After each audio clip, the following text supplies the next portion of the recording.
I Hate Politics is a podcast about a human activity we love to hate. I'm Sunil Dasgupta. School is back, and we are marking the new start in many ways. I thought we use the occasion to talk with teachers about teacher professional development, what it is and how it works in Montgomery County public schools in particular. The general public, parents, others, we are often unclear about what professional development is, even though many of us participate in continuing education in our own jobs. Often, we are even annoyed that teachers get days off for professional development, and we have to stay home from work to be with our kids or scramble for childcare. Among teachers, the rap is somewhat different. Many teachers have told me that professional development, PD in the jargon, can be boring and not relevant to what they do. So, I found 3 teachers who provide professional development instruction in MCPS. Danielle Affinito of Farquhar Middle School, Rehana Ahmed of Hoover Middle School, and Danielle Ottalini of Redland Middle School. In this, another episode in our Explainer series, they break down teacher professional development, pedagogy, and the coming of AI in public school classrooms. I Hate Politics is brought to you by UMBC's Political Science Program, where you'll learn to shape public policy, impact communities, and function at the center of modern society. Learn more at shadygrove.umbc.edu. I Hate Politics is a podcast about our neighborhoods, workplaces, schools and streets, and our local governments as they function in diverse and democratic societies. This means our politics are messy, dirty, sometimes corrupt, with often self-serving politicians. But no matter how much we may hate politics, we are never exempt from it, even when we refuse to participate. In fact, the purpose of politics is to keep society moving precisely when we don't agree with each other, like now. Music for this episode comes from the interstate but DMV heavy band Finster. Kate Johnson on vocals and guitar, Doogie Whitaker on guitars, Sky Darwin on bass, and Matt Zelens on the drums. The songs are from their 1997 album, I Wish I Had a Camera.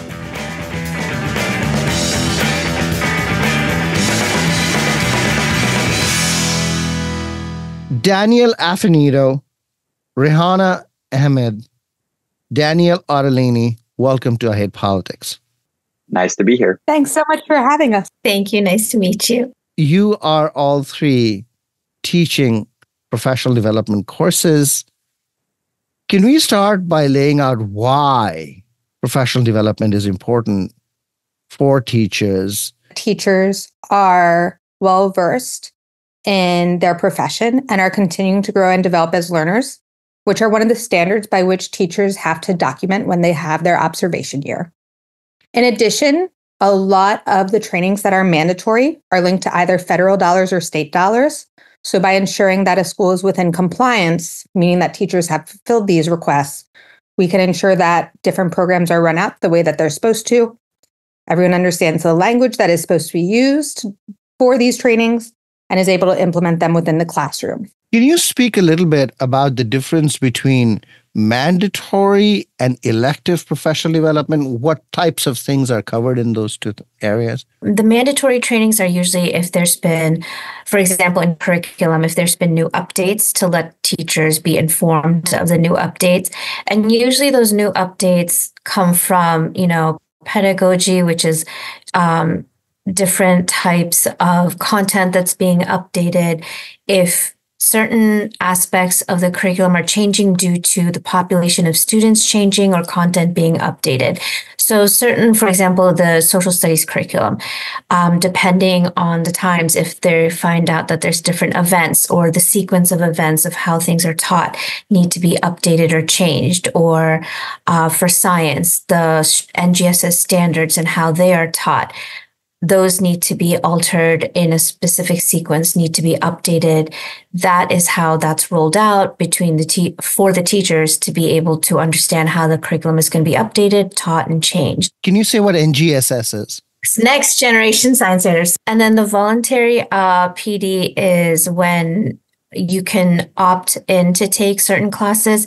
And usually those have a certain number of credits, and you can choose to take those credits because every 5 years, teachers have to recertify, and you can pick and choose which ones you need or want. And usually there's a menu of options that you can take that are offered every semester. So you have the fall semester, spring semester, and summer semester. So can I ask you, are teachers paid to take it, or is this on their time?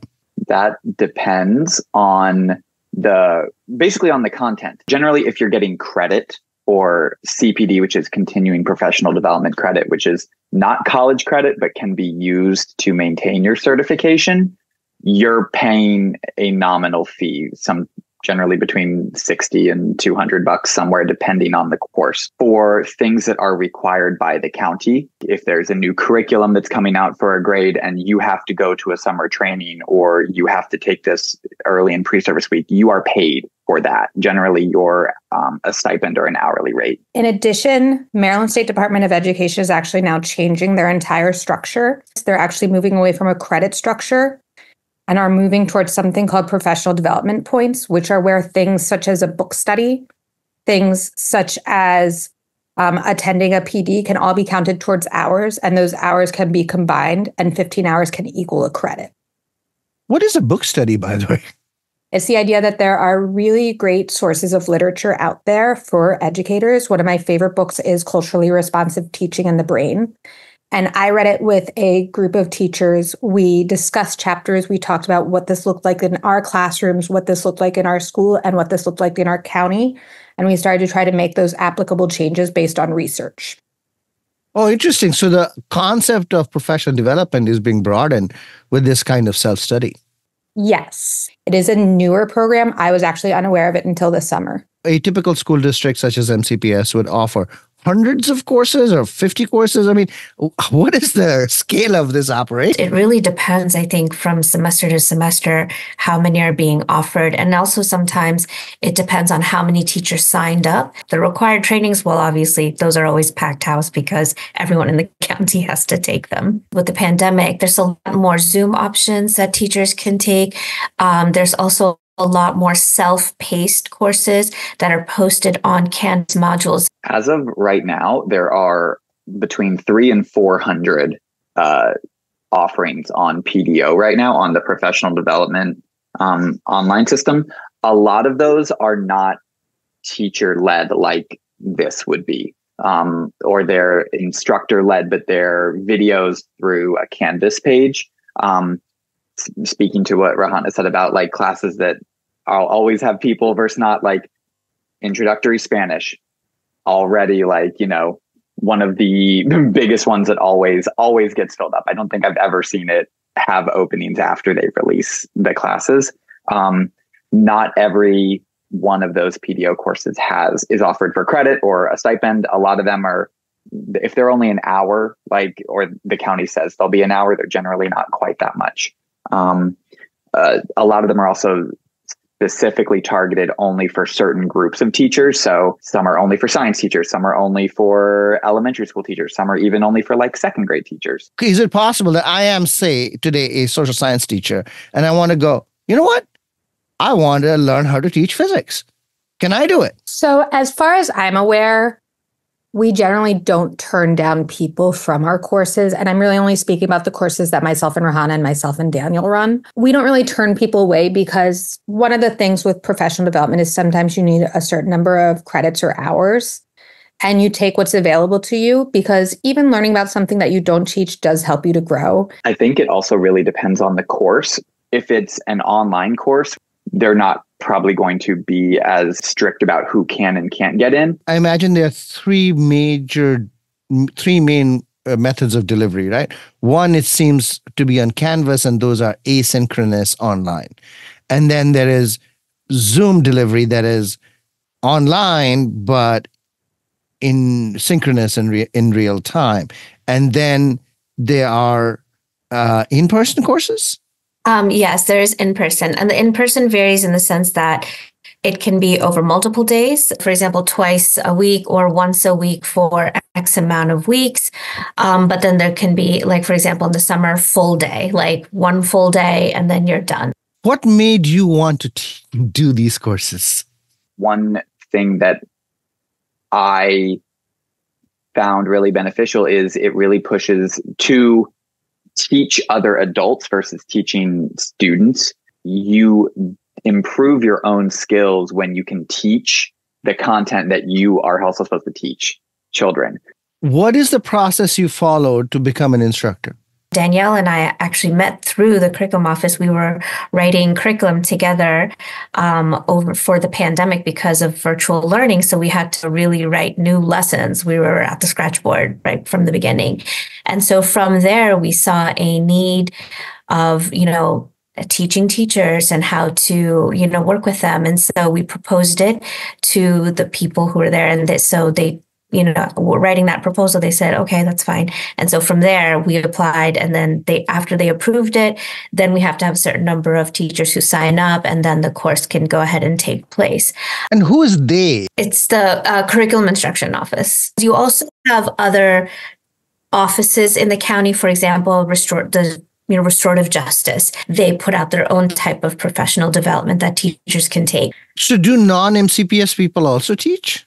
In PDO, most of them do tend to be MCPS employees. Sometimes the county has specific initiatives or curriculum that are taught or structured by outside people. So, for example, Leader in Me is a good one. So last summer, and I think the summer before, there were trainings offered through PDO that were required for some schools, optional for other schools. But the instructors for that were not MCPS people. They were the Leader in Me people. But that is not like someone just randomly deciding, oh, I want to teach it. It's the county had a contract. Can I ask you what the pay range is for teachers who do this? If it's a CPD of 3 credit hours, then it's a $2,500 stipend. Since Danielle and I both teach, we split the stipend with each other. And so we both split that. With required trainings, tier 1, those instructors, obviously, they're paid by their hourly rates usually, and the students or the teachers who take the course are usually paid at their hourly rates. How many contact hours in a 3-credit course? 45 hours. 45 contact hours? $2,500 is too little for that. I love you. Can you go talk to people for us? And mind you, that's the teaching hours and what's expected of the course of, the grading and all that stuff, not necessarily always included the amount of time we spend building the course. And, I am to some degree glad that we are paid what we are. Like, I do know it's a little, but it also allows these courses to be offered at affordable rates to our participants because teachers are not reimbursed for their work on PDO. And so right now, each course on PDO charges teachers, if it's a 3-credit course, it charges them $90 each. Do you think that the amount that is paid affects the number, quality of courses that are on offer? I think a bigger part is probably finding educators who will design a course for staffing from the ground up. I think also it's one of those things of, as a teacher, if I'm looking to get professional development, there's only so many hours in a day, especially during the school year. Professional development is generally only offered Tuesday, Thursday nights, or sometimes Monday, Wednesday nights. It's 3 hours generally for each session. That takes time away from your family. That takes time away from, some people work second jobs. Some people do other after school things. Let's talk about your course. For the Earth Space Science Next Generation Science Standards class, we take a deep dive into how each of the standards are set up. So we look at the various components of each standard. We look at enduring understandings. We look at how they connect to other curriculum. the NGSS standards are not Montgomery County standards. They are nationwide standards. So we're looking at how the standards progress through different grade levels. One of the lessons, so this would be a 3-hour course, is my favorite. We actually run in both life science and also in earth space science. And our first meeting is really having all of the different grade levels create a graphic organizer that shows what all of the different strands are for their content. So for example, for ESS 1, which again, ESS stands for Earth Space Science, there are a bunch of different strands, which are basically a very simple way of saying like how we see what's happening. So all the ESS 1 strands are looking at something called Earth's place in the universe. And in first grade, this looks relatively simple as we would expect for a first grader. This looks like how do the sun, moon, and stars have patterns that we can predict. At fifth grade, that ESS 1 strand, which again, Earth Space Science, is looking at, okay, how is the brightness of the sun compared to other stars? And we start to look at the idea of relative distances of things from Earth. So we're seeing how that standard of like there are patterns amongst stars, sun, and moon lead to this enduring understanding of now we have to use this and kind of start talking about what distance looks like. Then when we get to the middle school level ESS 1 strand, what we're seeing is we have to now develop a model that shows the Earth, sun, and moon and this idea of cyclical patterns within lunar cycles, within eclipses, and within seasons. The teachers who are students in your class, are they across all these grades then? Yes, we have everyone from elementary school to high school. The elementary school level, we really want you to know what are you responsible for and what are future grade levels responsible for. Because the way the next generation science standards are written, they're written so that you don't get every single strand each time. So I mentioned how ESS 1 was in first grade and fifth grade. It is not in fourth grade. So would you say then that what your course really does is connect teachers to things that come before and after them, rather than within what they're teaching? They know what they're teaching, but they appear to be unconnected to what came before, what comes after. And that continuum and being able to place themselves in that continuum then gives them a better ability to do what they are doing themselves. Would that be correct? That's really what the first day of the course is for both of us. A really good practice for all educators is I know what I'm teaching and I know why I'm teaching it. Okay. Because if I need to remove things from the curriculum to meet time or interest of my students, if I want to revamp a lesson because it's just not what my kids need, I need to make sure I'm well versed in what they do need so that I'm not setting them up for failure in future grade levels. I taught elementary school for many years.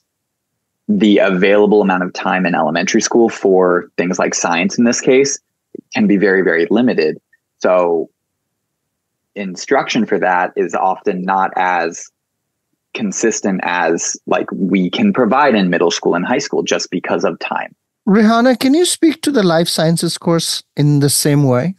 Yes. So in life science, we also our content focuses mostly on biology. We also have genetics as well as ecosystems and that kind of content.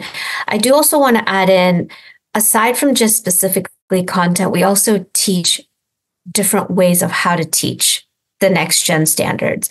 So for example, it's not just about a teacher teaching directly to the students. How do you get the students more involved, more curious about the information that they're learning? So teaching the teachers how to start with something called phenomena, right?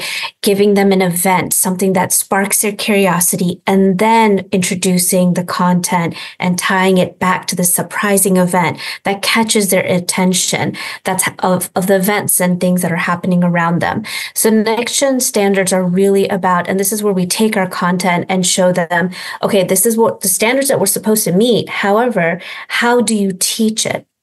So it's not just about what we are teaching, but how do we teach it to really make it meaningful to our students and really impress into their memory so that way it it connects to them and the real world as well. So it doesn't just include content information, but application as well. So for example, there's a lot of engineering and application standards that are put in. So project-based hands-on activities. So we like to incorporate and show teachers that, okay, if you're teaching this specific standard, for example, interactions in ecosystems, how can we create activity that is a hands-on approach? That's not just, okay, sit here and take notes, sit here and do a graphic organizer. So what is a favorite activity to connect that for you? Usually doing a model. We also utilize universal design for learning. And so it incorporates teaching methodologies. For example, allowing students to have choice in how they present their information. So they can actually build models or they can virtually build models. It speaks to students' strengths on showing how they learn something and demonstrating it based on their learning strengths. So if you're visual or if you're hands-on or working in groups. So depending on how students learn, they can present their information and their learning. We're actually learning what are the new things out there to help teachers become better teachers. For example, with AI. Tell me how you're using AI. So one example, a brief overview is you can basically choose a grade level, type in a concept that you want to teach, and it creates a text for you. You can see the sources that it pulled from, and it creates the questions, the vocabulary, open-ended questions, short answer questions. And then what you can do is you can look at the cited sources and say, you know what, I don't like these sources. These are not valid sources. And that way you can this is where the human aspect is important, right? So even though AI is working for us, the teacher component is crucial in all of this. And then you can take what it's created for you, and you can convert it into teacher slides on all these different types of modalities, Freyer models, different types of graphic organizers. It can create a Jeopardy lesson for you. It is like a multitude of different ways. And it goes by, do you want to emphasize a reading strategy? Do you want to emphasize a collaborative strategy? And I can't tell you how many teachers were like, oh my God, this took me 15 minutes, whereas if I had to do this from scratch, it would have taken me hours to do. So teaching teachers how they can be efficient using AI, because a lot of them have anxiety about it because they don't know. And with students in our classes having larger and larger gaps from the pandemic, in my classroom alone, I could have a student at a third grade reading level in a sixth grade class and a kid at an 8th or 9th grade reading level. And I'm trying to cater to 33 some kids with that huge variation. And so through DFIT, I can create worksheets and activities that are catered toward 3 through 5, and then also 6 through 8.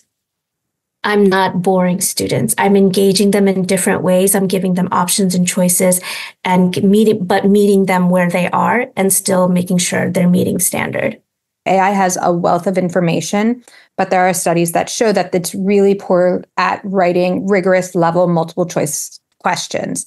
It does a fantastic job of writing surface level, lower level Bloom's taxonomy, which is like, can you remember and repeat and regurgitate?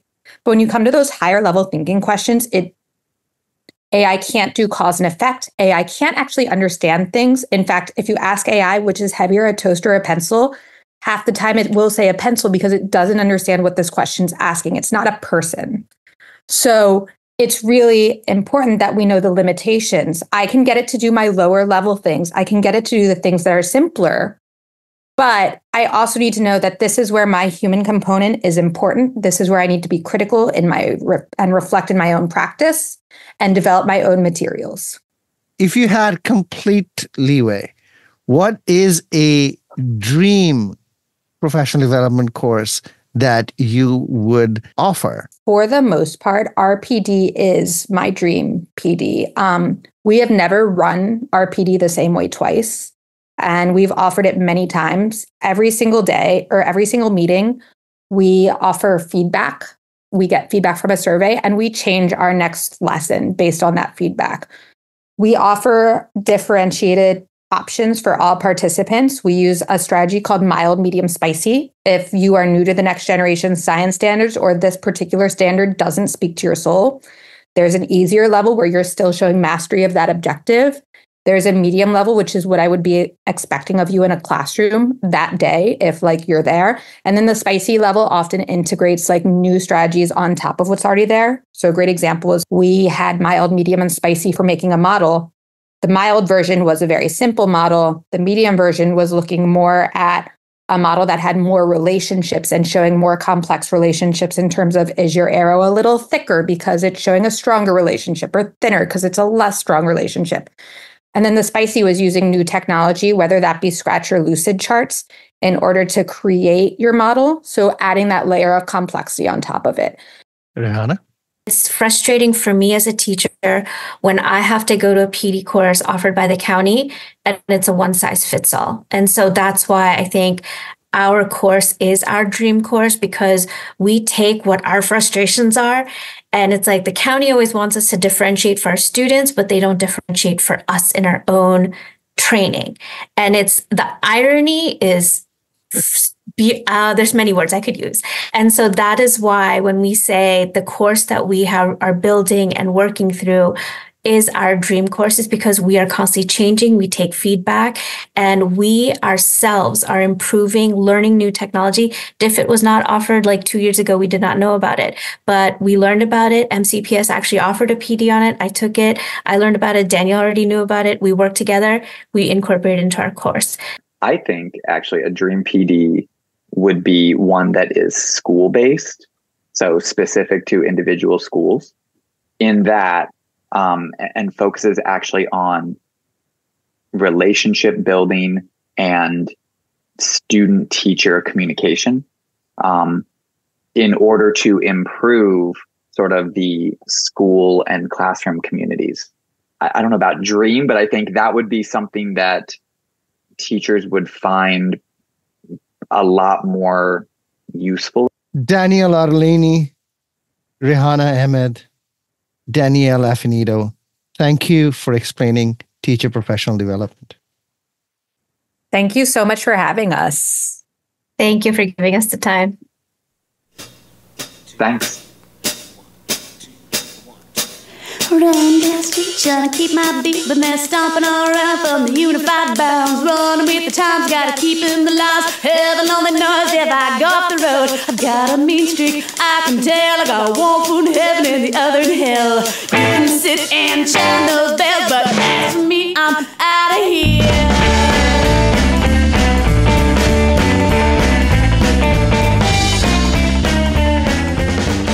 That's all for this episode of I Hate Politics, where we aim to stem the decline in local news by working with community voices.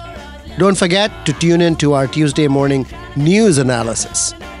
I Hate Politics is produced by me, Sunil Dasgupta, and assistant producer, Adama Gay, with support from the University of Maryland, Baltimore County.